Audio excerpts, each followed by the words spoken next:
9/11 का वाक़या everybody knows now, everybody will accept now क्या उन्होंने खुद कराया। It's not possible, feasible in any, मतलब गाँव के एक बच्चे को ना रेहड़ी चला रहा है ना, उससे पूछ लोगे ना, वो भी कहेगा हो ही नहीं सकता। हुँ। इतनी टेक्नोलॉजी सबको पता है कि जहाज़ गए, वो किया, जहाज़ को अपनी 250 पैसेंजर्स के साथ लेके एक टावर में मार दिया, इतने लोग मार दिए, फिर टावर के लोग मर गए। दीज़ आर ऑल प्लान्ड, और 20-20 साल इनकी प्लानिंग्स चलती हैं। वो प्लानिंग्स जो सिम्पसन्स का राइटर है, he is a part of the intelligence team that plans what is going to happen in the next 15 to 10 years in America. I mean how can you exactly say इस वक़्त इस staircase से उतरते हुए इस आदमी को गोली लगेगी और वो हुँ। मर जाएगा? You know, only somebody who knows and is in the planning part can do that. सिर्फ़ वही हो सकता है। अच्छा, वॉर्स की सारी सिचुएशन पर बात की, जब हम सोशल मीडिया देखते हैं तो एक सनसनी फैलाई जा रही है कि 2026 एंड टाइम स्टार्ट हो चुका है और वॉर्स की सिचुएशन बहुत बुरी होने वाली है। 2026 को एंड टाइम से कैसे रिलेट करती हैं? मैं दज्जाल को लिटरली ख्वाब में हर रोज़ देखती हूँ। मेरे साथ तो इतना भयानक हो रहा है आजकल कि इट्स लाइक व्हाटएवर आई सी। हुँ।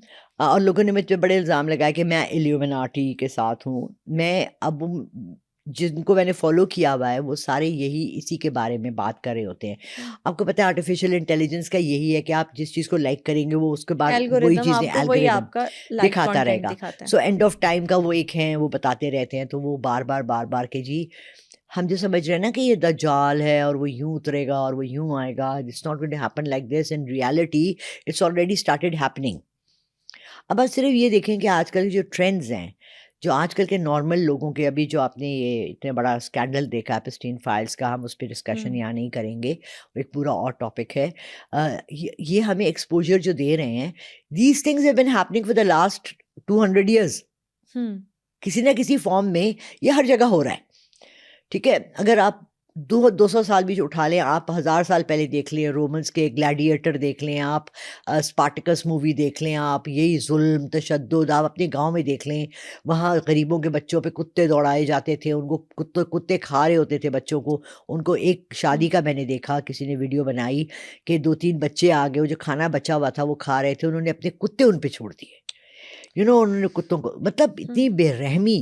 इंसान का जब ज़मीर मर जाए, जब हुँ। आपके अंदर कुछ रहे ही ना, वैल्यूज़ ही एग्ज़ैक्टली। ना रहें। अभी आपने ये बसंत पे देखा, छतों के ऊपर गुड्डों के पीछे ऐसे भाग रहे, पागल हो गए। आई मीन इमेजिन, एक पेपर का एक डॉल है और उसके साथ एक डोर है, और आप उस पे ज़िंदगी मौत की ल लड़ाइयाँ हो रही हैं, और एक दूसरे को गालम-गलोच हो रही है और छीना-झपटी हो रही है। What is all this about? तो अभी we are seeing end of time.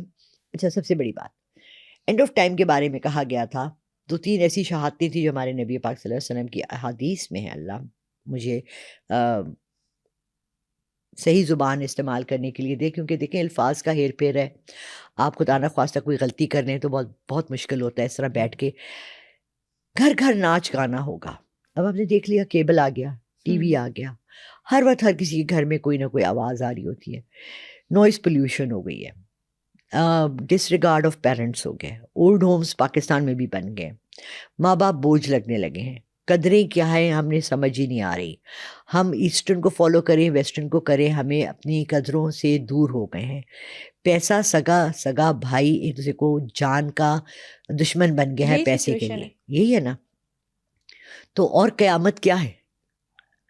एक आदमी अपने माँ को या बाप को छोड़ने ओल्ड होम जा रहा है, इससे बढ़ के क़यामत क्या है? बिल्कुल ऐसे ही है। राइट? तो अब तो पाकिस्तान में भी बन रहे हैं, और अमीर यही कर रहे हैं कि आप वो, आई डोंट नो वो ड्रामा देख रही है या नहीं। मेरे बच्चे बहुत गौर से देखते हैं, तो मैंने भी एक देखना शुरू कर दिया। उसमें वो एक कपल को दिखाते हैं, वो हर बार लड़ाई होते हैं और हुँ। उनका बच्चा स्पॉइल हो रहा होता है। हुँ। And I did this in 1996 में, हमने एक पसे आईना का रोल मैंने किया था। मैं तब टीवी में एक आ रही ओके। थी। हाँ, तो first police woman Rubina Ashraf के साथ मैंने किया हुँ। था, और उसमें ये दिखाया था कि बड़ी सोशल वर्कर हूँ, और मैं बाहर बच्चों के लिए ये करती हूँ, और अपने घर का जो नौकर है उसको मैं इतने ज़ोर से मारती हूँ कि उसके सर से खून निकलने लगता है। तो बात ये है कि ये बच्चों के साथ वायलेंस, ये बेरहमी, ये हम्म ये जो हम करते हैं मिस ट्रीटमेंट, ये तो बहुत सालों से हो रही है, लेकिन ये घरों के अंदर ही अंदर रह रही है।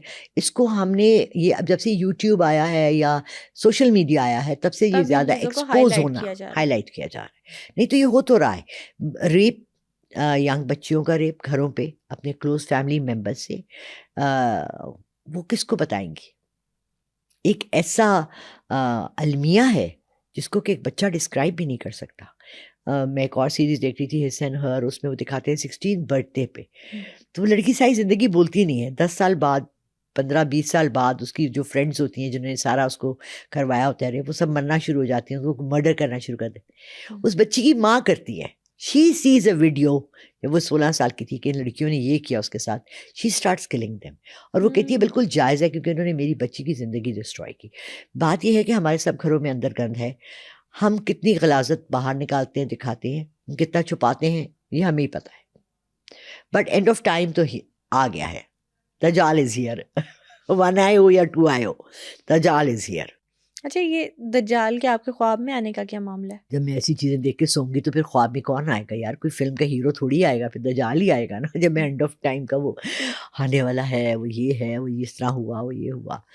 और हॉरर मूवीज़ तो मैंने देखना छोड़ दी, बिकॉज़ मुझे अब हॉरर मूवीज़ देखना तो मुझे ज़रा फ़नी लगती है, because when these things have happened to me in already, real तो लाइफ? रियल लाइफ़ तो मुझे लगता है कि अच्छा, अच्छा, नहीं, नहीं, इट्स ओके, होता रहता है। बट इनसाइड ऑफ यू, आपके अंदर जब आपकी रूह मरने लगती है, आई डोंट नो, मैं बहुत लोगों से मिलती हूँ और हर एक अपना बेस्ट फेस प्रेज़ेंट करता है, लेकिन मैंने मुर्दा रूहें देखी हैं, और इस दुःख में कि मेरे मुल्क में, मेरे लोग, मेरे इर्द-गिर्द, हमारे अंदर से रूहें मर गई हैं। वो जो दुःख है ना, वो मैं आज सुन रही थी शम्स तबरेज़ के बारे में, कल मैं बुल्ले शाह का वो कहता है, वो जो आप अकेले बैठ के जब आपकी रूह तड़प-तड़प के रोती है ना कि मेरे माशरे में क्या हो रहा है, मेरे इर्द-गिर्द क्या हो रहा है, क्या हो रहा है? मुझे लोग कहते हैं, आप क्यों करती हैं परेशान?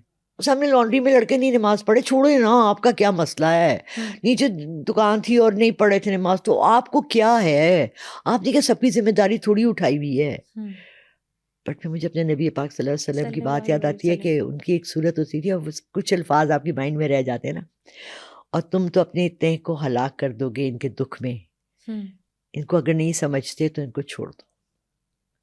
तो मैं ये नहीं कहूँगी नाउज़ुबिल्लाह कि मेरी कोई इतनी, मैं इस दर्जे की वो हूँ, बट अंदर से ना हर्ट तो फ़ील करते हैं जिनके ज़मीर ज़िंदा हैं, जब वो मुर्दा ज़मीर वालों को अपने इर्द-गिर्द देखते हैं। नफ्सियाती बीमार हम लोग बहुत ज़्यादा हो गए। वो एक दूसरे को कहते हैं ना पॉलिटिक्स में आजकल, वो नफ्सियाती वो है, बीमार एग्जैक्टली। है, वो पागल है, वो ये है। लेकिन हम अंदर से ना सब मुर्दा ज़मीर वाले हो गए हैं, पाकिस्तान में स्पेशली।